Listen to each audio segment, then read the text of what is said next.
Okay, so I'll just begin with an introduction of PAASE. So again, this webinar is being hosted by the Philippine American Academy of Science and Engineering. This organization is made up of scientists and engineers initially based in the Philippines and in Manila, all of Philippine descent. Um, but now we've expanded, as you will see today. Our speaker comes from Australia. Okay, so it's 8 o'clock in the morning. So good morning, everyone. Well, 8 o'clock in the Philippines. So let's begin our webinar. So today's lecture is entitled Decoding the Computing Power of Neurons. Our speaker earned his PhD in applied physics from Osaka University in Japan. He did his postdoc at the Riso National Laboratory in Denmark, where their group pioneered the use of multiple foci arrays to produce dynamic multi-beam optical tweezers for manipulating microscopic objects in cells. In 2004, he established a research group at the University of the Philippines to work on ultra-fast lasers and holography for applications in laser nanosurgery, manipulation of cells, and 3D microfabrication. In 2007, he joined the Australian National University to set up a holographic multiphoton microscope for applications in neuroscience. He established the Neurophotonics Group within the ECLAS Institute of Neuroscience and is jointly affiliated with the Research School of Physics at the ANU.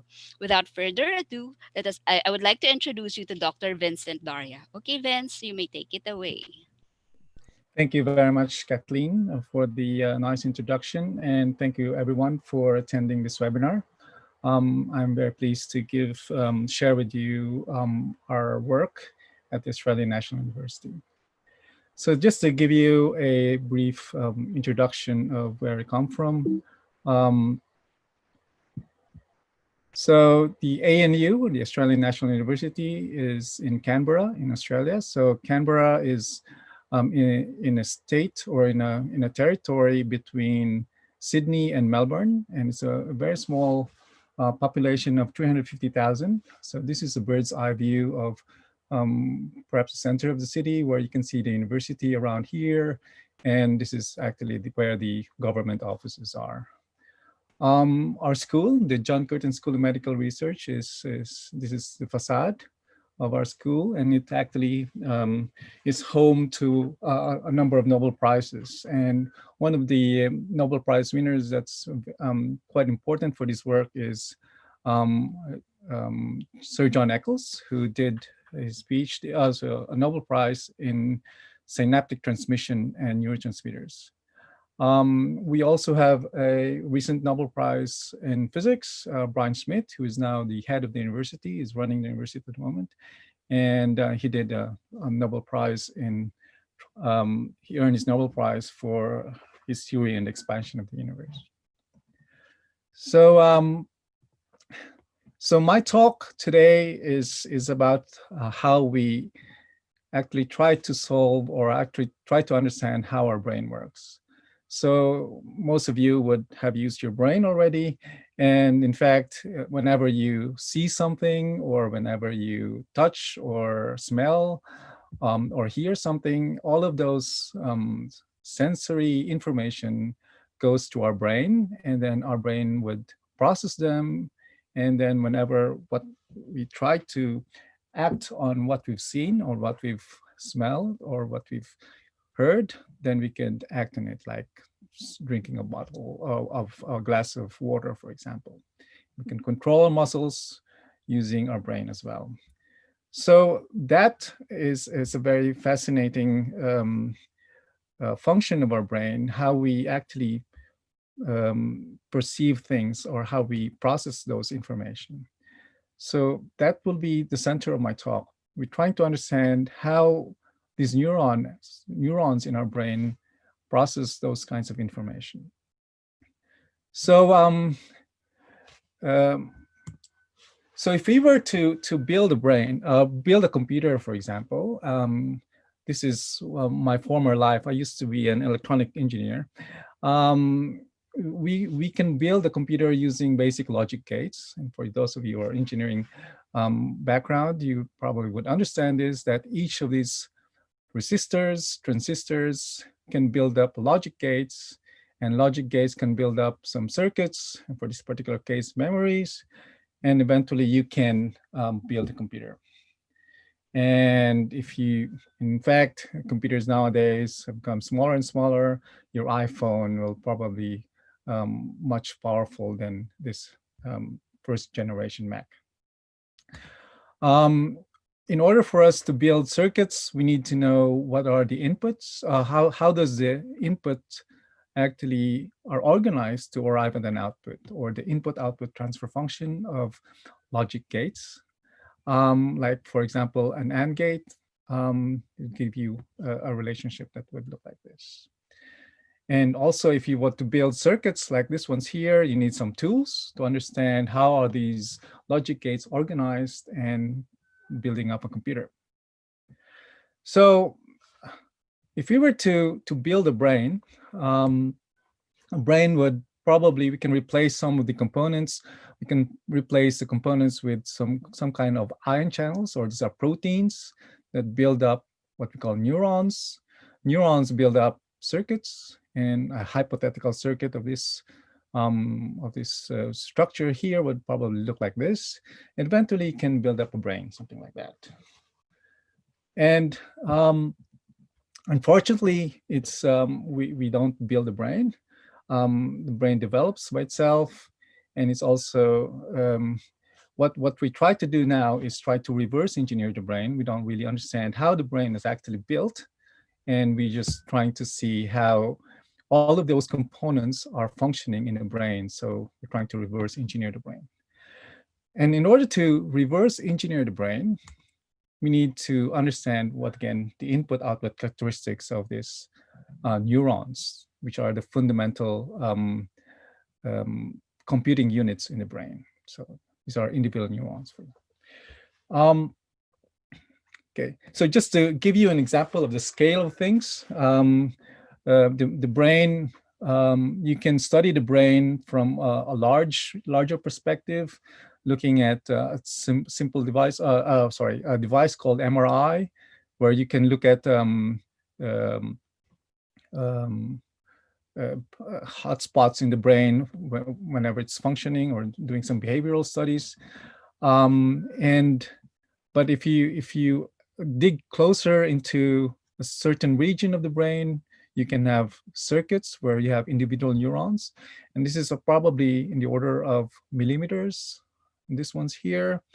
And if you look at a specific cell within the circuit, you can look at neurons, which is probably in the order of microns or tens of microns. And each of these these neurons here will be connected with other neurons using synapses, and this will be in the order of less than a micron, about half of a micron. And then if you dig further down, you can within the cells, you can have some proteins and some of the molecules that actually make this neurons function. So you can see the large scale of things, and it's really difficult to study the brain as a whole because of this large disparity, or this large range of scales. So what we're trying to understand is just looking at a simple region where we look at single neurons. So we are in a medical research facility. And if we were in a biology department, we could actually look at different brains in insects, for example, or some simpler brain structures. But if in a medical research facility, we need to associate our research to something of medical applications, or for drug development, for example. So we are now we look at the brain of a rat, which is the simplest mammalian brain that we could actually study. And we're looking at a region of rat brain called the cortex. So the cortex is, there's many other regions in the cortex, in the brain. So the hippocampus around here, the cortex around these regions here. The cortex gets information from different sensory um, from our senses. The visual cortex is somewhere around here, and the auditory cortex and other regions of other senses are also processed in the cortex. The memory is mostly short-term memories processed in the hippocampus. So within the cortex, we can look at several cells. This is a drawing in 1905, a realistic drawing by Ramon Cajal. You can see that the cortex, this is the surface of the brain here. And if you go down further down, this is like a half a millimeter. You can see really large cells and so also small cells. If we were to make a hypothetical circuit for this brain structure, we can have a large neuron, something like this one's here, which is what we call layer 5 neurons. And there's also smaller neurons here that are also integrated. These are layer 2 neurons. What I'm going to talk about more in this webinar is to looking at a specific neuron called this large neuron here, this layer 5 pyramidal neurons. We wanted to understand how these neurons are functioning, so how the inputs are organized for this neuron to fire an output. So and that's the main research question in our group. And we're looking at it, the piecemeal structures. We're looking at certain dendrites in the basal, looking at certain dendrites in the proximal obliques, and as well as distal dendrites here. So again, if you look at, this is the surface of the brain, you go inner down towards the inner part of the brain is this one's here. And the output is actually going through this axon. So a neuron receives input through its dendrites, and it sends an output to its axon over here.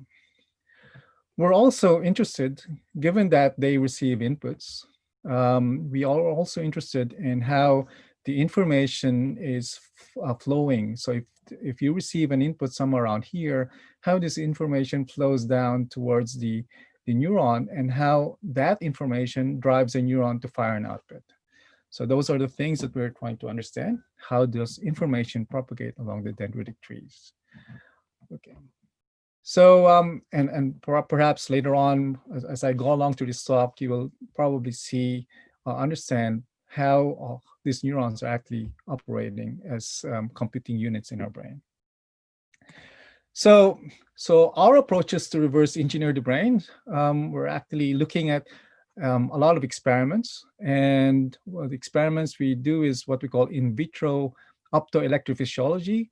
So we don't have a live experiment. It's called an in vivo. So we have a live mouse in that case. In our case, we call the mice and harvest the brain and look at slices, brain slices, and we call electrophysiology. So we place an electrode into these neurons, and then we try to understand how they function. We also use light, called optical stimulation, which I'm going to talk about in detail in this talk. And we also, to stimulate the neurons, and we also try to use light to record the activity of neurons. And in order to guide our experiments, we also do a lot of modeling, trying to look at how they function from a computer's perspective, and then based on those computer modeling, we can then perform experiments.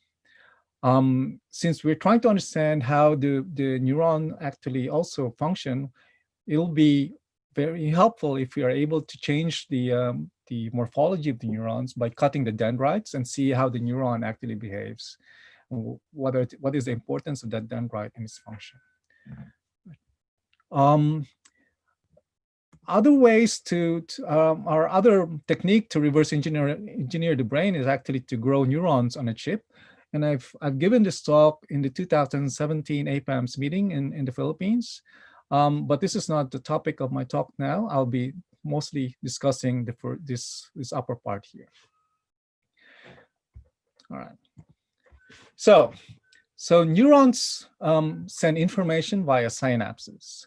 So a synapse, so these are, this is the neuron again, and then each of these synapses are actually in the dendrites. A synapse would look like this. This is the sending neuron, and this is the receiving neuron. And for this particular case, this green one is connected to this large neuron here. Once you receive a synapse, the neuron changes in voltage. Okay, so you would know that the neurons are actually separated by a membrane. So you got the inner part here and the outer part. The neurons would have ions that maintain its function. Whenever you have more positive ions inside the neuron, you get a change in the voltage. And this is as a function of time. So in principle, when the neuron is active, the number of ions that goes in and out of the cell changes. And that you can actually measure as a change in the voltage. So if you measure using a voltmeter, the inside of the neuron versus over the outside of the neuron, then you can look at the potential difference between the membrane. So so in order for neuroscientists to understand how the inputs are actually sending information to neurons, you can practically use an electrode to do that. You can deliver neurotransmitters, or you can patch directly into dendrites, or there's many ways to do that. And this is a traditional way to use electrodes. And you can also use an electrode to monitor the output from the soma. So this is the cell body. And again, these are the dendrites, and this is the output, this is the axon. So depending on the number of inputs, you can see the response here. And normally a neuron sits on minus 70 millivolts. And if there's a change in the ion concentrations inside the neuron, it changes in voltage or in potential.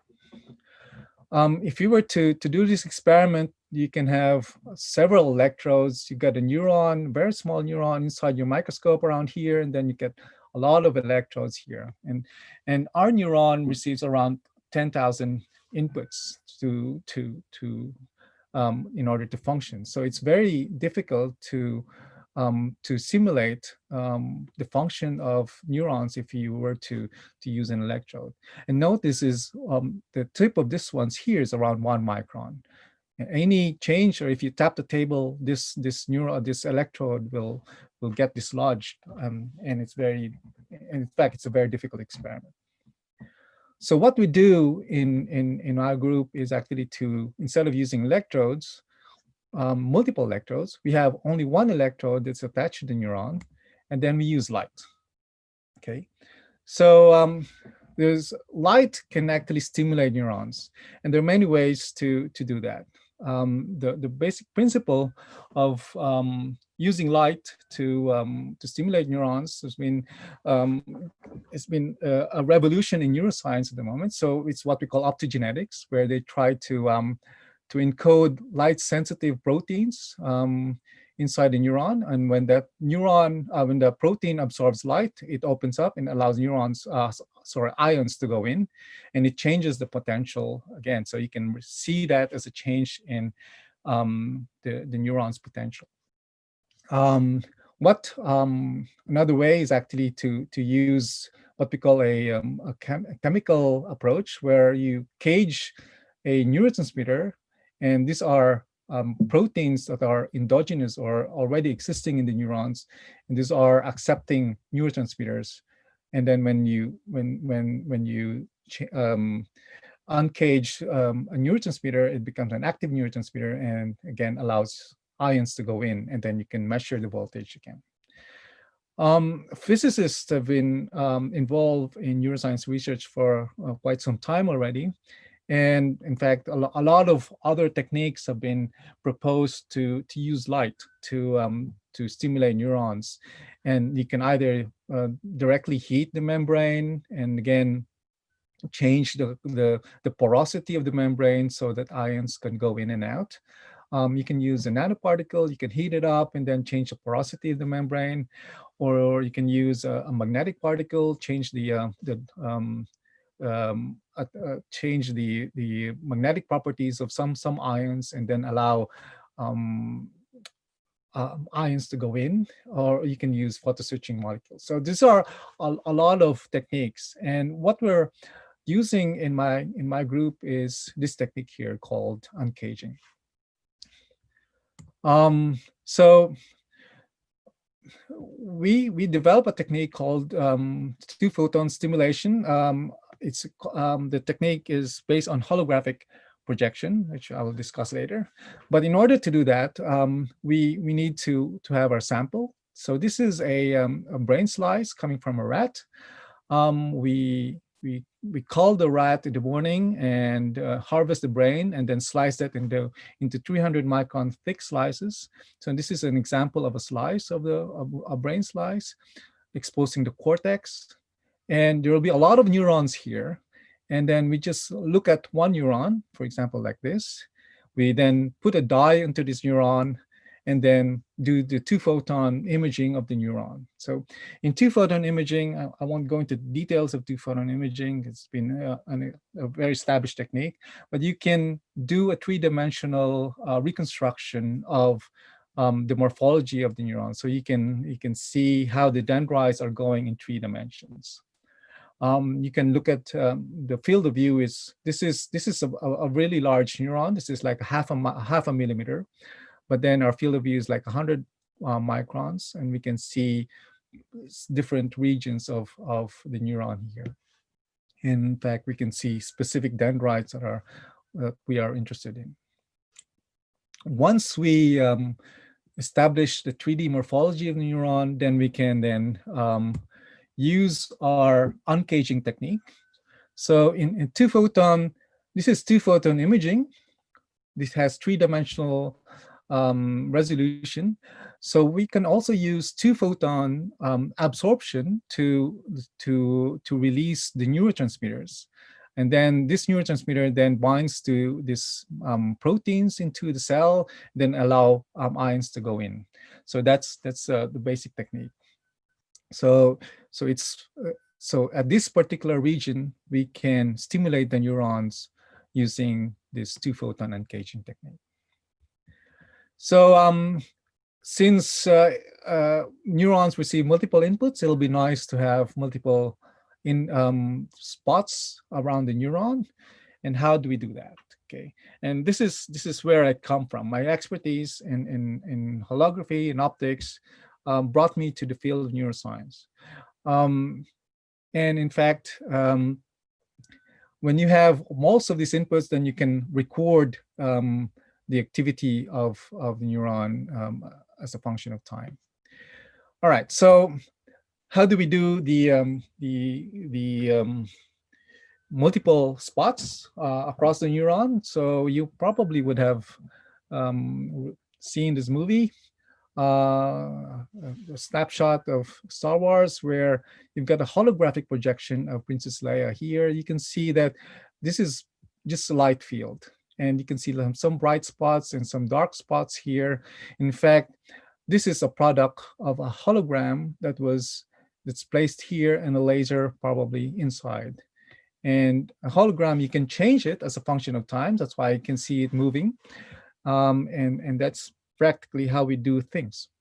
A basic principle in optics, or for the physicists around here, you would have light coming in. If you have an aperture, if this is a laser, that means it is monochromatic, just one color. This laser will produce a pattern in this area. You can have maximum constructive interference, and you have destructive interference here. So when you have this constructive interference, you get light, bright patterns, and if you have destructive interference, you have no light, like dark regions.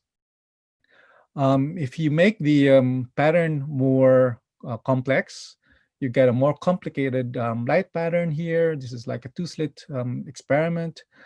And you get sharper peaks. And the beauty is that if this one here, this is a fixed pattern, what if we make this one programmable, or something like a programmable hologram? Then you can provide different regions. So you can calculate what the function here to produce a pattern at this region. You get maximum interference here, or constructive interference, and you get destructive interference in these regions. So this is a basic technique. So we can practically, this is from actual experiments looking at focal spots, and it's actually forming the word ANU um, for ad of the university. The beauty of these holographic projection is that the spots are not contained within a certain plane. You can actually put the spots anywhere in 3 dimensions. So, so you can put the spots in the Z as well in the XY. So, so you got multiple laser spots using a programmable hologram, and you can use a computer to calculate the hologram, and then you can change it as a function of time. You can. So this is one of the first experiments when I joined the ANU, and I tried to do 2 photon this is just fluorescent beads, and I tried to make them fluoresce using multiple spots. This is 25 spots. This is 10 spots in X. Sorry, this is supposed to be XZ, and this is XY here. So this is looking at it from the side. So the laser is coming from this. This is looking at from this one here is looking from the top. So you can have full 3D positioning of the spots. And the next step then is to use those spots to excite neurons. This is a dream experiment. Of course, our laser has a finite power, so you can practically do so many spots like this. But eventually, we can look at certain regions where we can actively study different parts of the neuron. So holographic projection is before it became popular in neuroscience. I was using it in what we call optical tweezers. But some of my colleagues in the optical tweezers community also brought the technique to neuroscience. And this was one of the first publications using holographic projection by my colleague, Valentina. Their group in Paris published this in Nature Methods in 2008. This is again from my colleague in Italy, Tommaso, and this is our relatively recent paper 3 years ago, where they use holographic projection also to look at the activity of a live mouse. Okay, so at ANU, I built the system, and when I built up the neurophotonic group, this is the microscope that I slowly built through the years. It has evolved now to more functions. So this is a standard microscope, a DIC microscope, where we hooked a 2-photon microscope, and these are our scanning mirrors. Our holographic projector is this one here. The important thing is that we got a specific device called a DMD, which I'm going to discuss later. So this is the programmable hologram called what we call a spatial light modulator, on SLM. So we've got laser coming in. It illuminates the SLM hologram, and we've got also a laser that goes through here, where we use for 2-photon imaging. These are combined. These 2 paths are combined to image neurons at this region, and this is where our electrode goes in, and we can record activity using an amplifier, and then we can hook it to a computer. One of our first publication of using 2-photon stimulation was in 2012, and it has a number of publications have been published using this microscope through the years, up to last year, in fact. So, so just to give you an idea, this is how the principle of phase-only holographic projection. So you got a hologram. If the hologram looks like this, you've got 2 spots along the X direction. If your hologram looks like this, you've got 2 spots. If your hologram looks like this, you've got 2 spots along the Z direction. And if your hologram is like complicated, you got 4 spots, something that would look like this. You can build practically 10 spots or 20 spots here. Some of the spots here are out of focus. And as you increase the number of spots, the power per spot decreases as 1/n. given by this relationship. So that's basic principle, just conservation of energy, where the amount of power that you will bring into the system is the same. But if you split the laser into multiple sources, then the power gets distributed to the number of spots. So my first PhD student at ANU, Anne, she's now currently at Imperial College. She did the first work that was published in 2012. Um, so we practically, I've talked about a DMD. The DMD is a digital micromirror device. It is actually a set of very small mirrors. If these are the multiple focus or multiple foci coming from your holographic projector, you can switch them on and off, and that's why we can actually do this experiment here. So the SLM is actually quite slow, so you can't really do a high-speed switching. So what we can do is we can switch them very rapidly to emulate maybe synaptic connections, which I'm going to discuss later. One of the things that also makes this DMD useful is that experimentally, when you produce a hologram, you have these unwanted spots as well. So this is what called higher order laser spots, which you don't want, because I mean, there's a finite, if you shine light, there's laser coming, gets reflected from different edges of the device, and these are all unwanted. So you can actually use the mirror device to only shine this into your sample. So this one is removing these parts here. The digital micromirror device can also accommodate different Z locations. So this is at the focus, and this is out of focus by 10 microns. This is in focus at plus 10 microns. The nominal focus is at 0. So you can, again, produce, this is how it looks like when it's in focus at plus 10, and this is out of focus at minus 10. And if you change the reflection sample, you can see it around these regions here. Oh, sorry, focus at minus 10 and out of focus at plus 10. And the mirror, the mirror setting is actually looking like this one here. So you get larger mirror setting to accommodate for a broader light that's coming from out of focus beams. So using that technique, we can produce spots anywhere within this region here of a neuron. These are 5 spots, and we can randomly turn them on and off using the digital micromirror device. And what we've seen is that once at for this particular experiment, you need at least 4 spots that are simultaneously turned on to make this neuron fire an output. This is what we call an action potential.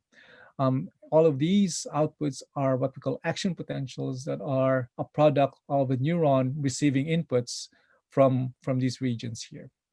All these outputs are measured through this electrode, and the inputs are set by the light or the multiple foci. This experiment tells us about how the distal outputs are correlated with proximal inputs and how they actually result to an output. Okay, so again, we're trying to understand how the inputs are actually organized for this neuron to fire an output. This is one of the first publications we got from the Microscope, which got us more collaborators.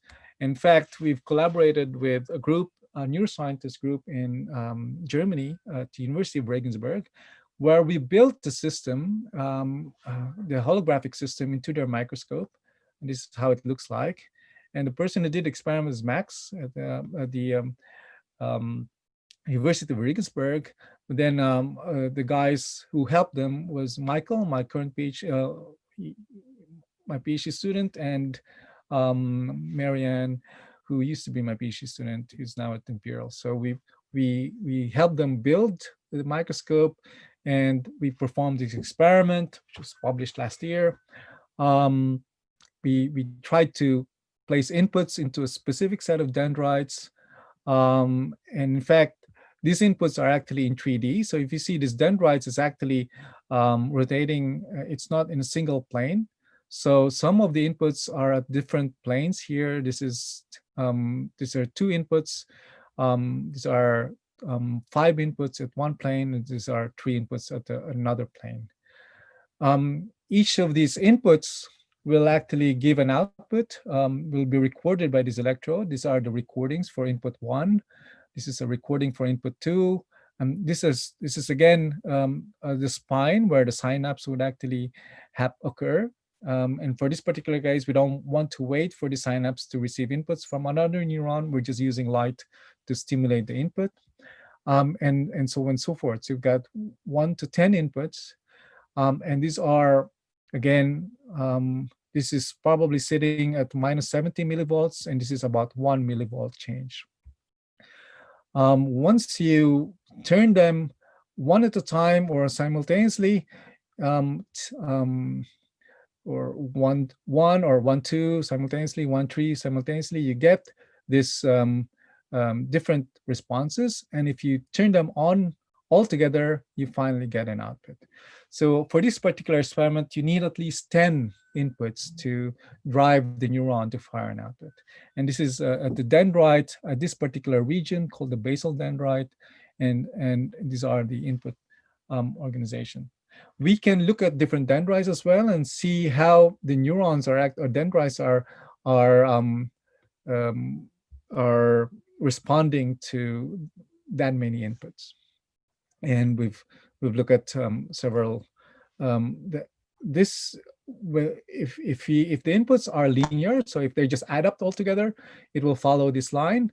But apparently, as you increase the number of inputs, the response is actually nonlinear. So those are the interesting things that would probably matter in terms of computation, whether the inputs are linearly summing up to set up an output. Most of the dendrites are actually what we call nonlinear properties, where they need maybe 5 or 10 or some inputs, or maybe 20 inputs, depending on the active properties that are inherent in that dendrite. So, okay, so what I've just shown you was that our capability to use light to stimulate the inputs, and we can record the outputs here. So, and again, the recording is in voltage. It will be nice if a particular input here, we can also see what's going on at this specific set of dendrite. And in order to do that, we need to put an electrode here again, right? So if we were to probe the activity at this dendrite when this one is setting an input, we need to place an electrode. So the way to do that is actually not to use, again, electrodes. We use light. And we can use light, again, if we place the neuron with a calcium dye or a voltage dye, when calcium is one of the active ions that goes into the cell whenever it's inactive. So whenever the neuron is firing, there are more calcium that goes in. So that actually, calcium is a positive ion, so that actually increases the voltage of the neuron. So if there's a dye that actually monitors the amount of calcium that is inside the cell, you can then look at the fluorescence of that dye when it binds with calcium. And then if the fluorescence changes as a function of time, then you can correlate that with the voltage. It's not an exact correlation, as you will see later, but you would get a sense of whether the neuron is firing or whether the neuron is active or not. And if you place, again, the same number of spots anywhere within the neuron, you can look at the changes in the fluorescence. Okay, this is the change in the fluorescence as a function of time. So we can then use this technique. So instead of using it to stimulate, we can use optical recording of neuronal activity using calcium imaging. This is just the overview of how much calcium. Again, this is inside the cell and this is outside the cell. And these are some of the proteins that allow ions to go inside the cell. Once a neuron is active, ions go in. Don't worry about the name of the proteins. If you're a neuroscience biologist, you would understand that. But in principle, ions goes in, and one of the major ions that goes inside the cell is calcium. If this is an action potential here, the calcium goes,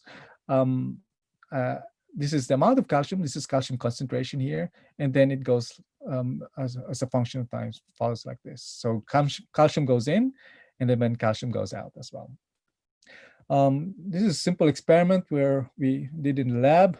We just placed some kind of chemical to make the neurons active, and you can see that the fluorescence change as a function of time, right? You can see here, even the dendrites are communicating, it's sending information to the different neurons. This is a cell body. And if you plot the fluorescence as a function of time, you can look at how they actually correlated to each other, how they are sending or how they are communicating as a function of time. And if you have that kind of tool to analyze the brain, you can look at circuit activity. And a lot of people, a lot of neuroscience experiments are based, recent experiments are based on this technique. What our lab is using this technique is to understand, again, going back to my main question of trying to understand the input-output characteristics of neurons. We're looking at a certain phenomena in different dendrites where they act, what we call a dendritic spike occur. So an action potential is a spike that is formed at the axon or the soma. So you get action potentials, very, very sharp spikes. But in the regions, in the dendrites, you can also what we call a spike, what's called dendritic spike, which is not quite similar to an action potential. So if you place inputs into the neuron, like this one's here, this neuron will change in polarity. So this is, again, the color is a change in the voltage. It will send information from these regions here towards the soma, something like that. And then eventually it will fire action potentials. If you plot that as a function of time, it will look like this one here. So this set of inputs drives the neuron to fire these two outputs, these two spikes.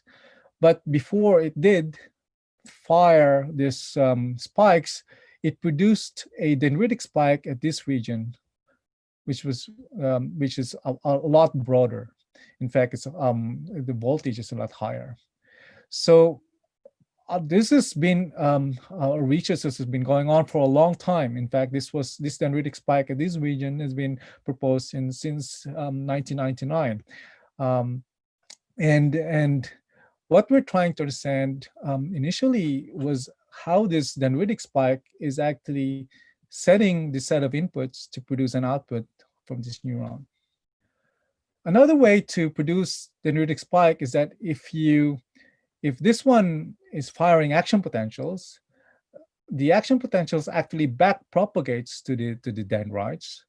And if you have a series of action potentials, like 4 action potentials, you can also drive a dendritic spike.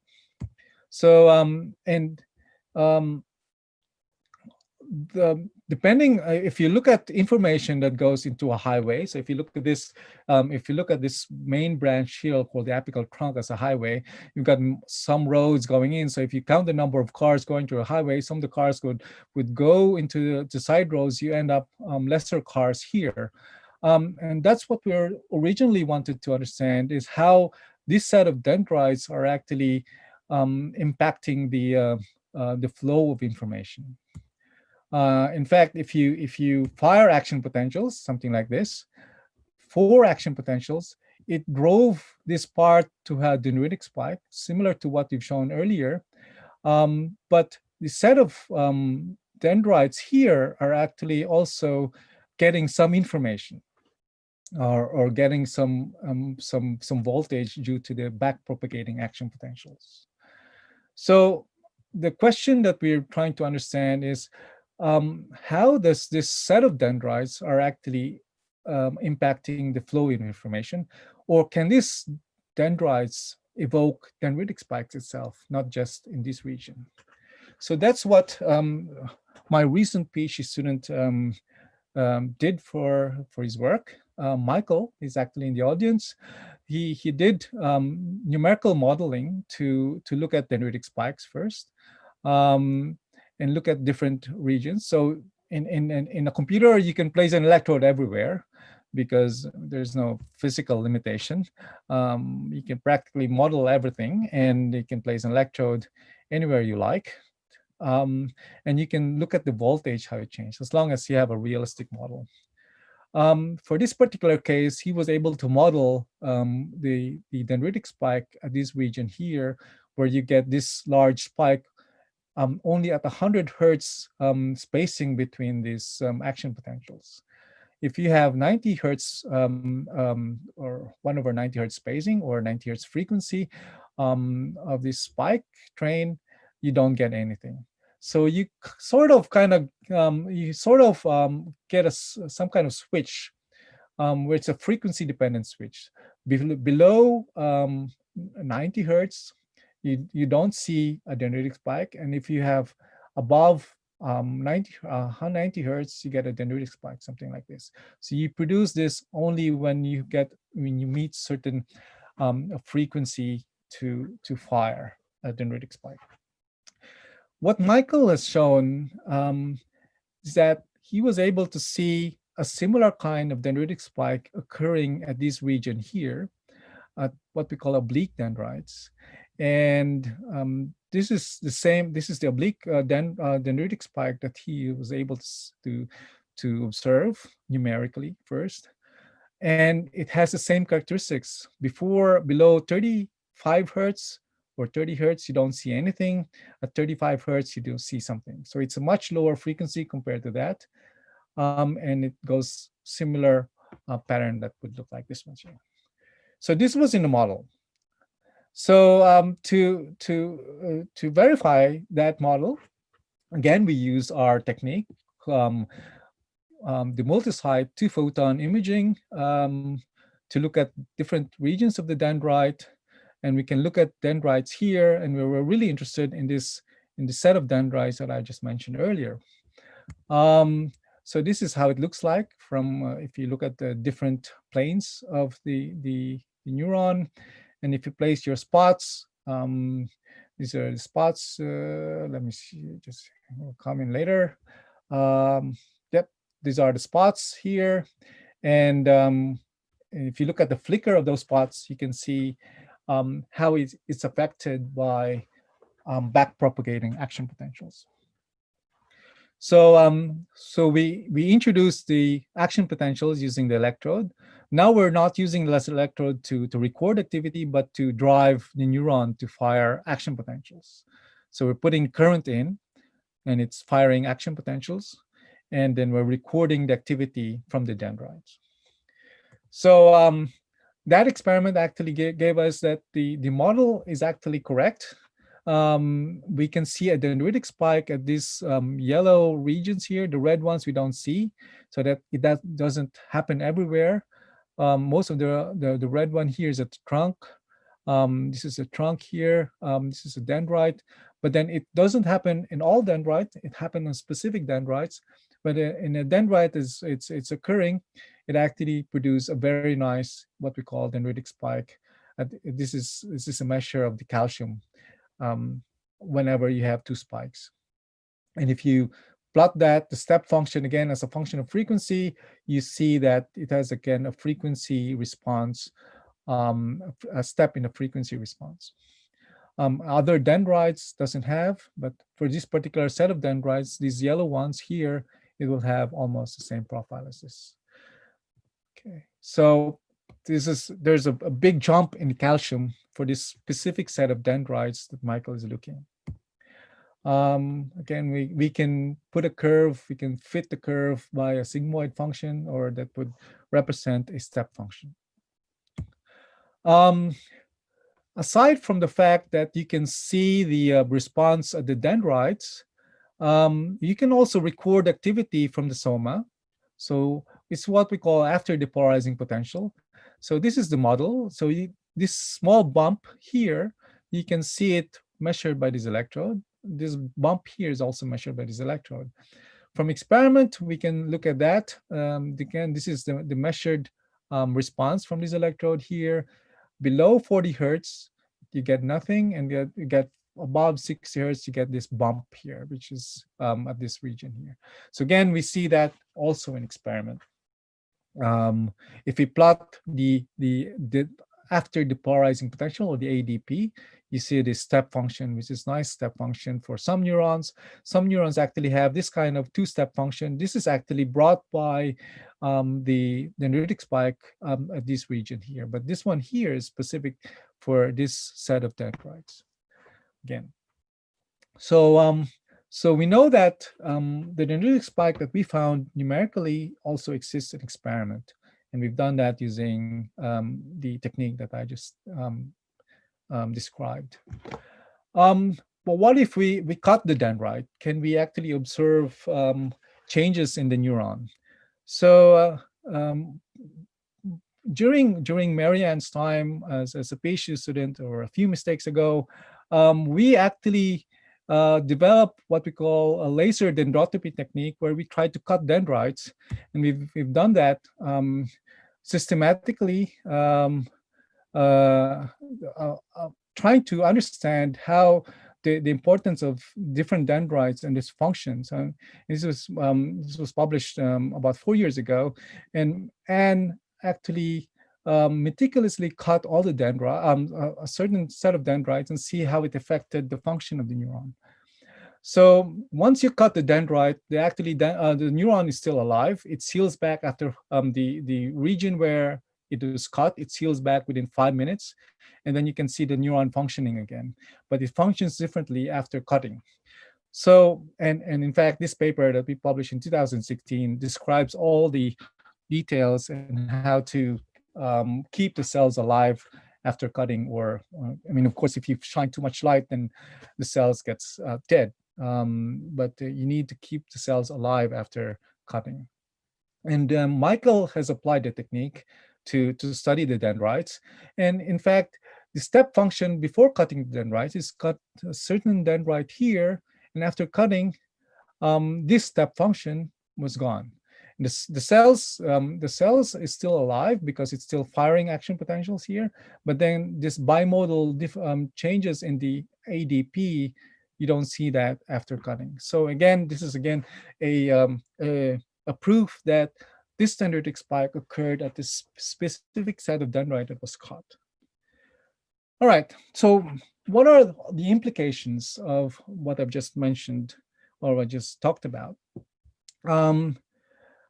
Dendrites, or the neurons, I just mentioned, are important for processing information. In fact, they're also very important for learning and memory. In a real brain, how do we learn? So if this were a live audience, I would have asked, raised the question, how do you learn? How do you practically learn a skill, for example? And let me just show you an example. So this is trying to play a certain piece, a difficult piece. You see some mistakes, and then you repeat. So practically, you learn something by repetition. In fact, it's common everywhere that if you want to memorize, you probably read that stuff all over again, and then eventually your brain could memorize, or could learn some kind of information that you need to store. Okay, this does the real brain does that.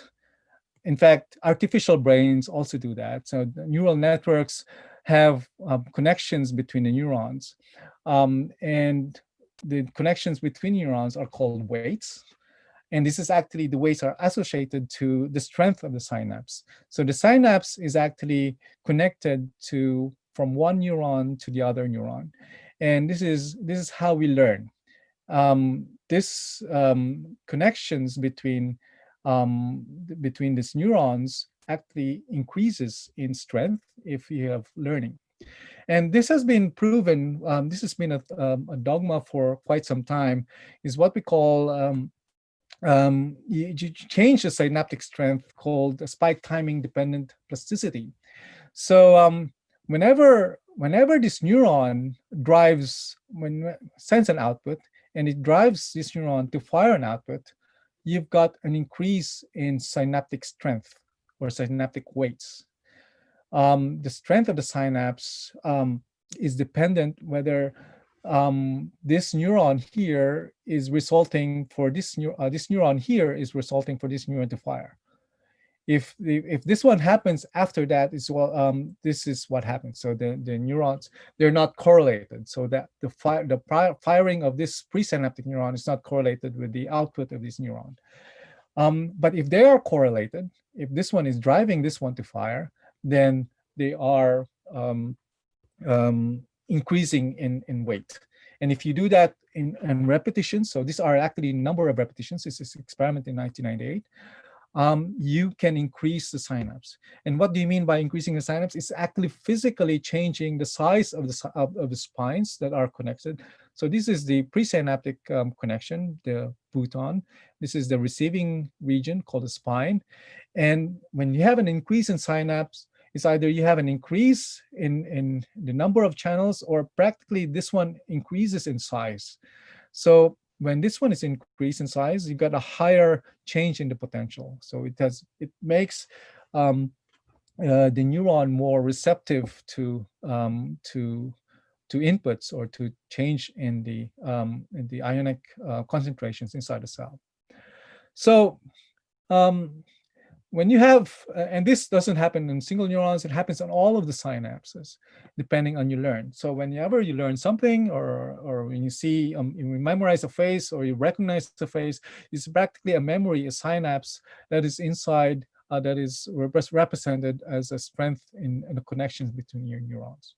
And this is a standard example of learning memory. So how does this relate to what we just talked about?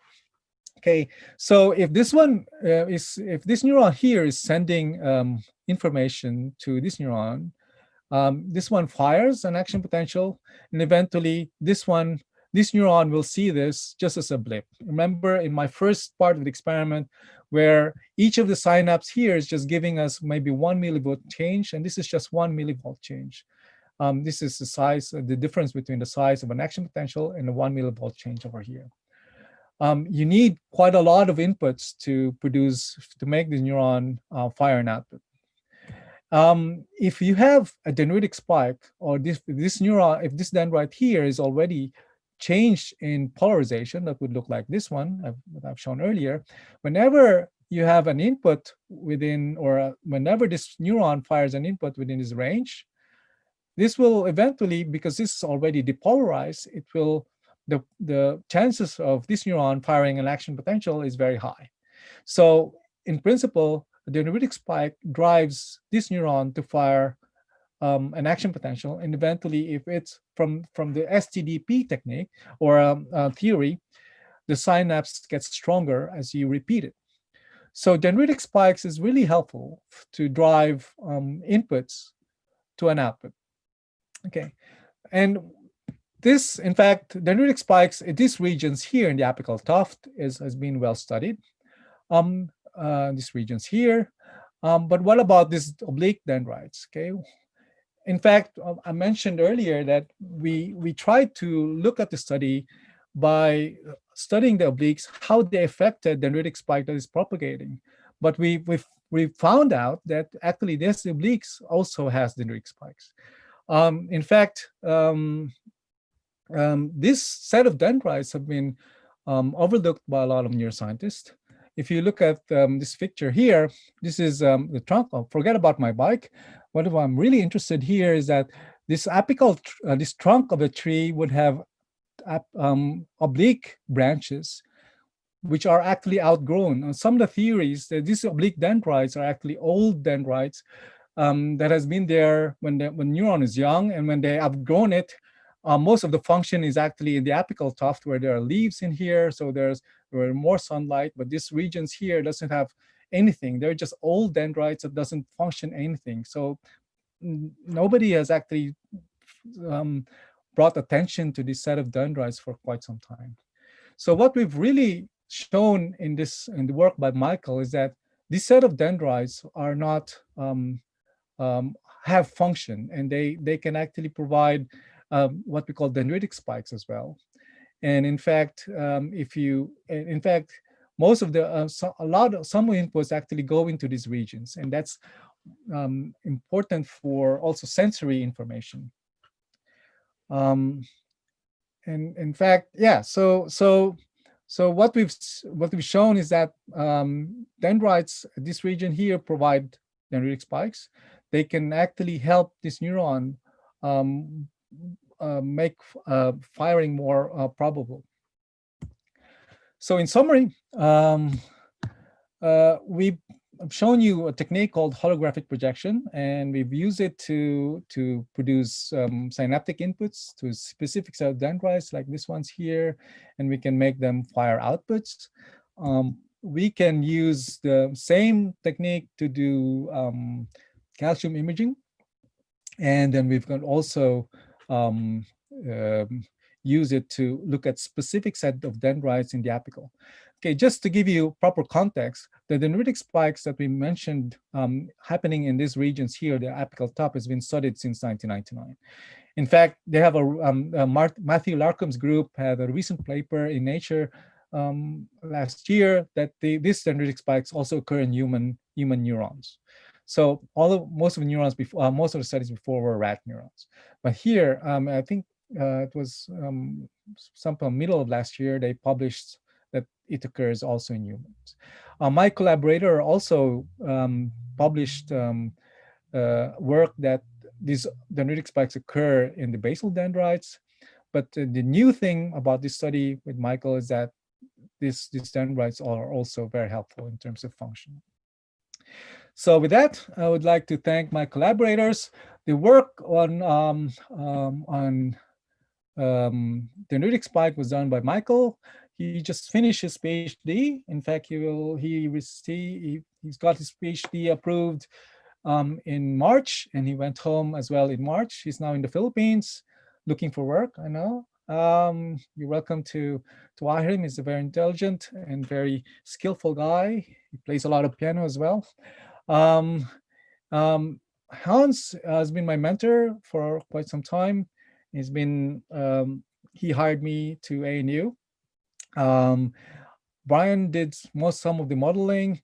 Vinny did some of the brain on a chip studies, which I didn't talk about this work. Xiaoyuan is my postdoc from China. He's doing a lot of work with Vinny as well in terms of growing neurons on semiconductor nanostructures. These are my collaborators at ANU, physicists and neuroscientists. And Anne, my first PhD student, is now currently in Imperial College doing her postdoc, and some of the guys who did work in the lab, and our collaborators in Germany as well. We got funding from the Australian government, but from the Research Council and the Medical Research Council. Thank you very much. Thank you very much, Vince. Okay, that was a very interesting talk, and I really liked how you transitioned initially with a background in engineering, moving to physics, and now we're talking about neurons. So, just to remind our participants, for those who are not aware of the chat function, so again, there's a chat function at the bottom of your screen. So, if you have any questions or comments for our speaker, kindly type it in the chat. Okay, we have a few questions from those watching in YouTube. So the first one is from Angeline Lau. So in slide 12 and 13, you show that light is used to stimulate neurons. If light is turned on and off, does it or can it mimic a circadian rhythm of neurons? Yeah, yes, that's a very interesting question. In fact, yes. I mean, in fact, the frequency-dependent responses of the neurons are almost related to the temporal responses of the neuron. The circadian theory is mostly a systems approach where you have multiple neurons. We're looking at a single neuron. We could probably extend that to multiple neurons. And in fact, yes, people have studied um, uh, switching of the stimulation so that you can probably look at synchronous activity or looking at a frequency dependent activity depending on the frequency of your stimulation. Yes, it can be done. Okay, thanks. The next question comes from Raymond Tan. So he said, he's curious. Is it possible to draw any insights on how to improve training algorithms for artificial neural networks? That's again very good question. In fact, in most of my grants, I like to appease a lot of people. My grant applications, sorry, some of them didn't get funded, but and I have to say that the techniques that we develop in trying to understand how the neuron works feeds into new algorithms of trying to new algorithms in artificial intelligence and trying the learning process and how neurons in artificial intelligence can actually behave like real neurons. In fact, in one of my talk about trying to grow neurons and semiconductor chips, we're trying to build what we a sort of neuromorphic device where it's a bridge between a real neuron and an artificial neuron um, to mimic exactly what happens in the brain, but then it's actually you're building it. You're not you're not using an existing neuron. Okay, thank you. I think Joel has a question for you. You, Vince, congratulations and thanks for this wonderful presentation. I got a better appreciation of the significant advances that you and your team have achieved through the years. So I'd like to refer to one of your earlier studies where you were firing 10 dendritic inputs to get a neuronal response. And you found that all 10 inputs needed to be active for you to get the neuronal activity. When only two, for instance, were firing, you weren't getting any response from the neuron. But my question is, during those combinations, were you conserving the total amount of energy or power put in so that when only two were firing, it's the same total amount of energy as when 10 were firing? No, no, we've added energy. So that means we've actually removed Right. the light spots that were were out of the picture. So it's Correct. reduced energy. So you So increase the energy as you my question there was, do you think that there's a threshold, a minimum threshold of input energy that's needed, regardless of the locations or the number of yes. dendritic inputs are firing, for the neuronal activity or response to be achieved?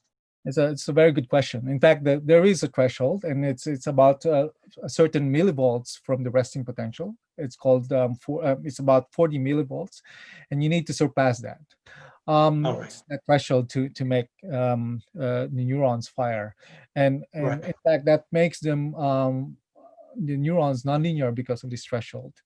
In fact, Right. it's very interesting before we reach a threshold how we actually um, how the inputs are actually acting up to build up that threshold to reach a threshold, whether they've been linearly acting up before the threshold and eventually get a nonlinear change. And it's primarily because of these proteins that are in these neurons, how they actually, I mean, there are several proteins that are responsible for the ions to go in and out of the cell, and how you practically tease out which proteins are active at one point in your stimulation. So Right. those are the specific questions that we're looking at in terms of Right. how these are actually organized and which dendrites actually contain these proteins. Do the dendrites have different protein distribution, or are they uniformly distributed? It actually gives us an idea of whether some of the dendrites function differently from the other dendrites, whether some dendrites are additive or some dendrites are Right. multiplicative, and Right. whether they actually form different functions towards for the neuron to fire an output. That exactly is our question. And one last question, sorry. What was the wavelength of the laser that you used? And I was wondering if you tried another wavelength for the laser. Okay, so the laser wavelength that we've used is specific to the absorption of the chemical compound that we used. We're using uncaging, and it has a UV absorption spectrum. For to do a 2-photon stimulation for that um, for that stimulation, we need to do twice of that. So we're using around 720 nanometers. It's a ultra fast laser. It's a femtosecond laser, so it's near Right. infrared to produce an absorption in the UV range around 360 nanometers. All right. Thank you. Very fascinating. Thank you. Okay, we have another question from Angie Lau. In slide 37, you showed an illustration of deep neural network. Have you applied deep learning approach? Not yet. I think Michael, my PhD student, would has some kind of idea before to analyze our experiments or data, because we've got a lot of data and tried to tease out some of the patterns that we've been looking at, but we've never used it as a tool. In there can be some. I mean, a lot of groups in the world have been using neural networks or artificial intelligence to tease out some patterns, especially if you're looking at really large data. What right now we're just looking at a single neuron, but if you're looking at multiple neurons, if you're looking at in vivo experiments where you're looking at circuits, then you need to really have a very powerful computer and a sorting device that would find patterns in the circuit activity. But eventually, if we were to expand our research to circuits, then that would certainly happen. Okay, thank you for that. We have a question from Lulu Harold. Can insights in slide 37 and 38 help in the memory improvement for the aging population? Hmm. Um, what we've shown in what I've shown in slides 37, learning and memory, is a basic principle of learning and memory. It happens in all ages. Um, the degeneration that happens in aging is when you have loss of memory. It's and there are many research on Alzheimer's disease, for example. In fact, Anne, my current my former PhD student who's now in Imperial is actually looking at Alzheimer's disease and how it changes, how certain um, brain regions actually lost some kind of memory. What I've shown in slide 37 is basic principle. It's fundamental principle. Whether it can help um, research on improving, trying to combat Alzheimer's, I'm not sure. But as a fundamental theory of learning, it could probably guide them on some aspects, but probably indirectly. Okay, thank you for that. We have a question from Ramil Orshosa. So he's working with ethnophysics, a combination of culture and physics, particularly in hand woven of Tiboli weavers. So is it possible that the weaving designs of the Tiboli weavers are the same neurons activity of their brains? For example, in the arts, linear or nonlinear output could be equal to the neurons activity of a certain person. Um, I can try to answer your question. I'm not into that field, but it's very difficult to extend what we can do, what we've analyzed from a single neuron perspective, into the whole, how the whole brain works, right? So, I mean, I've shown you in at some point a slide that actually ranges from several microns in range, which is around micron to around half of a meter or maybe a fourth of a meter for the size of a brain. So the large discrepancy in in brain sizes makes it difficult um, to extend what we've seen from a single neuron to eventually find it functioning in the whole neuron. So systematic systems neuroscience, when you look at brain patterns, especially regions in the brain where the analytical parts of the brain is functioning and the artistic part of the brain is functioning, that's probably um, uh, best answered into that area where more behavioral responses um, are associated. But from the fundamental um, part where I talk about single neurons, it's difficult to associate that. But the patterns that I can only speculate on the fact that when you're good in arts, you could probably embed that into your brain, and whether the patterns that are in your brain, they could be synapses that are stored in the artistic part of the brain.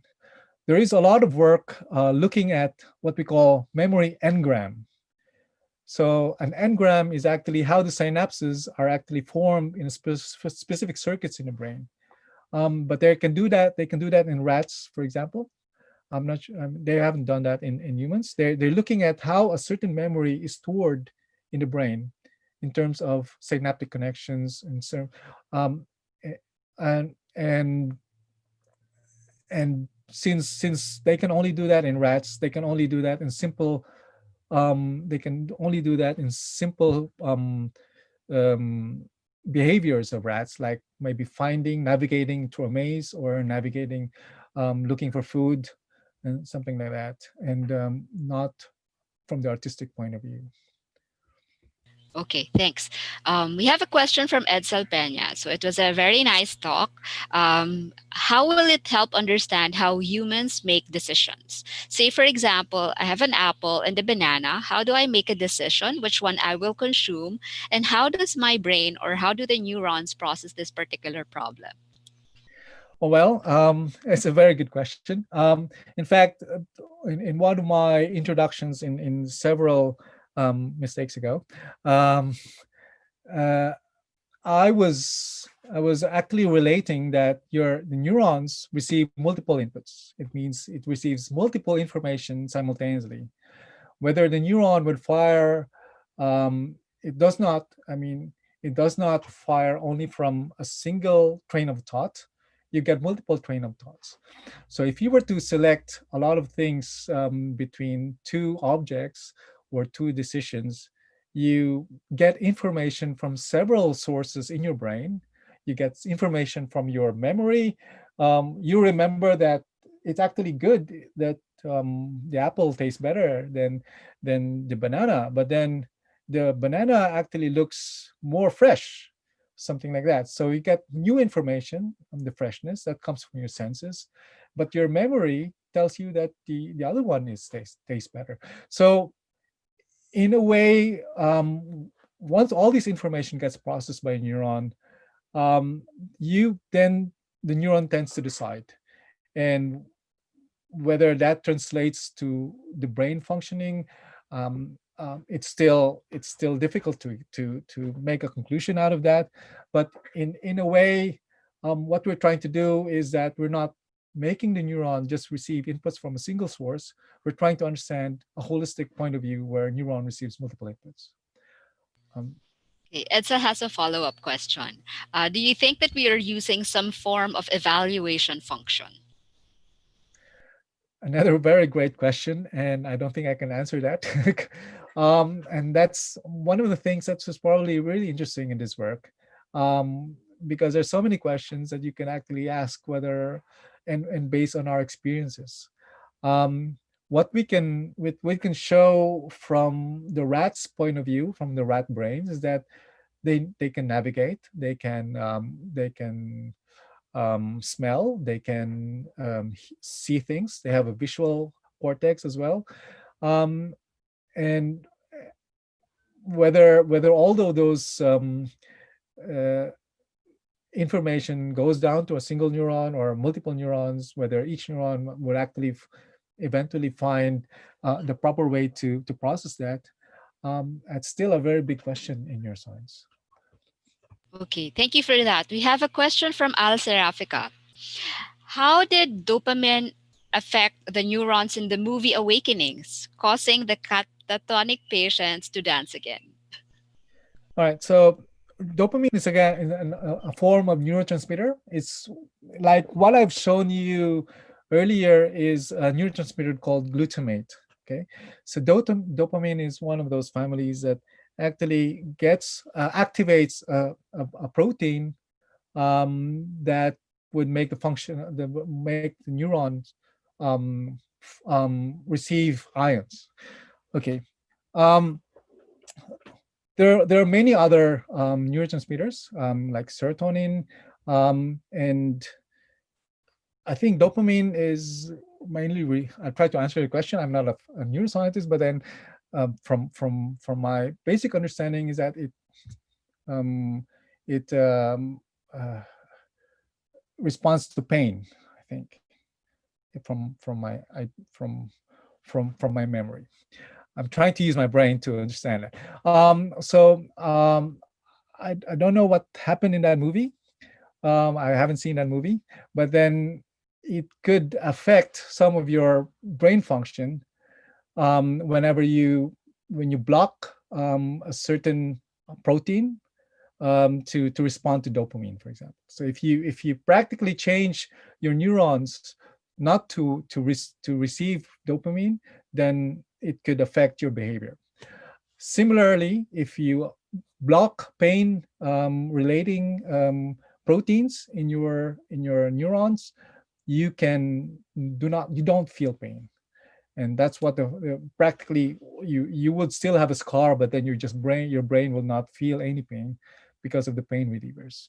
And that's a similar function of trying to manipulate neurotransmitters in terms of behavior. Yeah, I'm still on.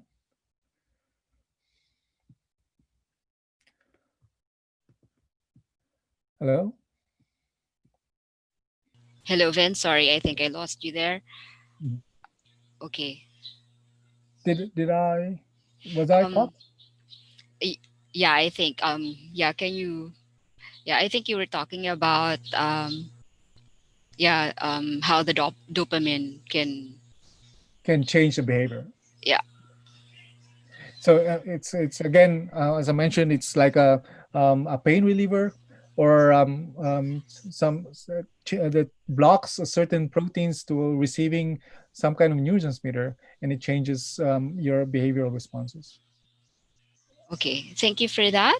Um, all right. I think we've gone through all the questions. So maybe I'd like to ask you, what's the next step? Like, what are you up to now? Like, what goes on after this study, or what are you working on right now? So prior to COVID, the neuroscience research has been really exciting. I don't know after COVID if we still get funding to do our research. I'm practically it's been it's over 10 years since I've built the lab, and my PhD. I don't have a new PhD student at the moment, so I'm probably closing my lab and moving to physics, but still collaborating with neuroscientists. So that's some of the plans that I'll be doing in the near future. Yeah, it was very interesting. Okay. I think, do you have any other words for our viewers? So there's one question. Oh, I think hold on. but Let me it check. was sent privately. Oh, yeah. Would you like to address it? So okay, thank you. Neurophotonics is a very interesting field. Can someone from other fields of science go to this field or PhD study, perhaps? Yes. In fact, a lot of engineers. Neuroscience is a multidisciplinary um, very multidisciplinary topic. We've got chemists, we've got biologists, we've got physicists, we've got engineers.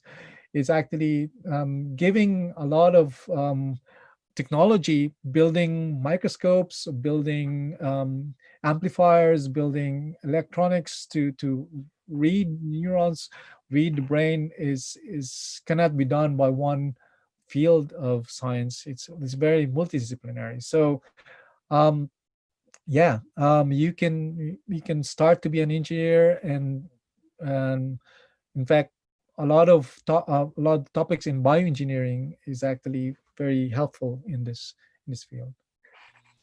And I think you are a testament to that, being able to cross different disciplines and So establish your I own was expertise. telling Kay before my talk that before I came to neuroscience, before 2007, before I came to ANU, I knew nothing of neurons. The most the most experiments on cells I've done was on yeast cells, and that's why I can communicate with Kay about making bread, because I've been looking at yeast cells for some time before.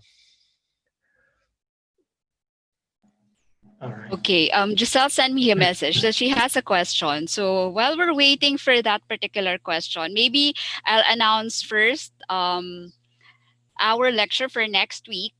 So please,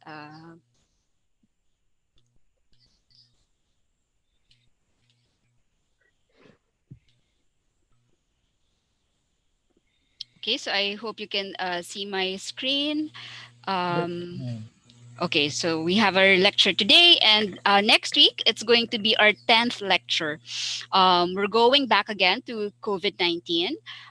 So it's entitled Policy Development for COVID 19 Pandemic Response Using System Dynamics. So it's going to be on June 5, again at 8 in the morning for those in the Philippines.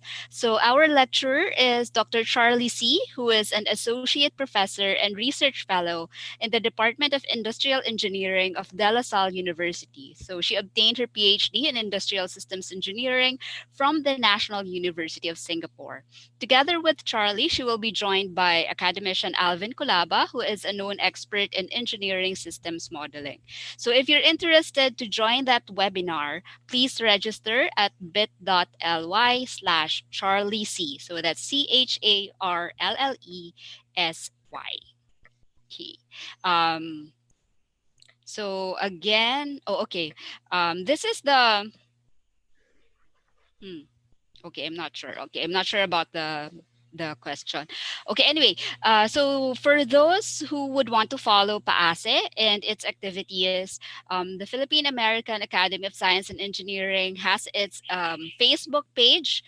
Um, and it also has its website at paase.org and all our webinars. So, in case you didn't catch any of our webinars but would want to listen, they are uploaded in YouTube at bit.ly/paase webinars. Okay, now I have the question from Giselle. So she said that they use calcium fluorophore imaging to see how conopeptides affect pain and neurodegeneration receptors. Would you have any comments or insights with that? Yes, calcium imaging has been widely used in the field of neuroscience. In fact, um, the um, the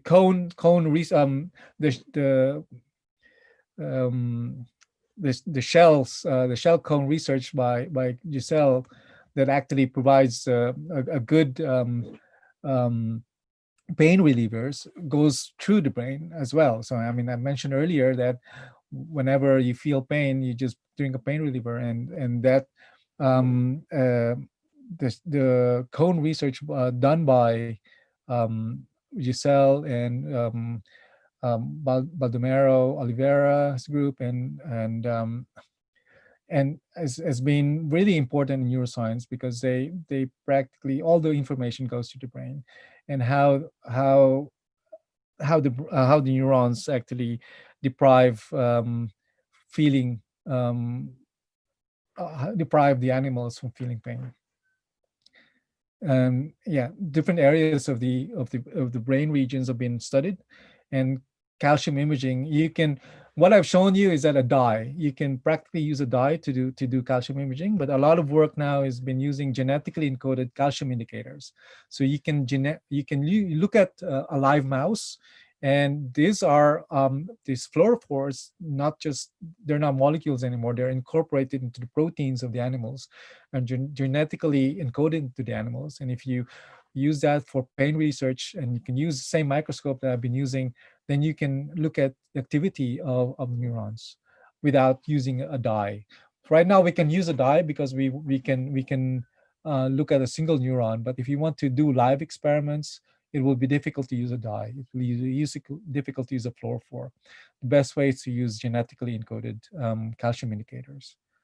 And most of the research now is actually going into genetically encoded voltage indicators as well. So you don't just record the calcium, you record also the voltage. Note that I showed you earlier that we need to use an electrode to record the voltage.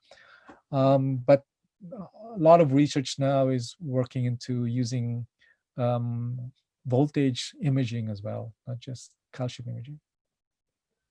Okay, thank you very much, Vince. I guess that ends our webinar for today. So, thank you everyone for joining us, and we hope that you will join us in our future webinars. So, have a good day, everyone.